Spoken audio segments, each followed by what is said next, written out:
మరి యెషయా గ్రంథంలో ఎప్పుడో యెషయా మొద్దు నుండి చిగురు పుట్టును, దాని వేరుల నుండి అంకురం ఎదిగి ఫలించును. యెహోవా ఆత్మ జ్ఞాన వివేకములు గల ఆధారముగా ఆత్మ, ఆలోచన బలమునకు ఆధారముగా ఆత్మ, తెలివిని యెహోవా యెడల భయభక్తులను పుట్టించు ఆత్మ అతని మీద నిలుచును. చూసారా, యెషయా 11:1-2 ఉంది మాట. నిజంగా యెషయా మొద్దు నుండి చిగురు పుడుతుంది. అది జ్ఞాన వివేచనను తెలిపేది.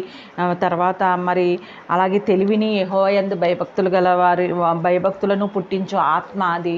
మరి అలాంటి ఆత్మ మన కొరకు మరి యెషయా మొద్దు నుండి చిగురు పుట్టినట్లుగా మన కొరకు మరి యేసయ్య మరి పుట్టడము, మనకి జ్ఞాన వివేచనలు ఇవ్వడము, ఈ లోకంలో బ్రతకడానికి కావలసిన జ్ఞానము, కావలసిన శక్తి, కావలసినటువంటి తెలివితేటల్ని మనకి ఆయన ద్వారానే మనకు అనుగ్రహించబడుతున్నాయి అనడానికి యెషయా 11:1-2 ఉన్న ఈ మాట ఎంతో తేటగా ఉంది. మరి ఈ యొక్క మాటను బట్టి మనం ఆయన యందు తెలివితేటలతో జ్ఞానం కలిగి మరి అలాగే ఆయన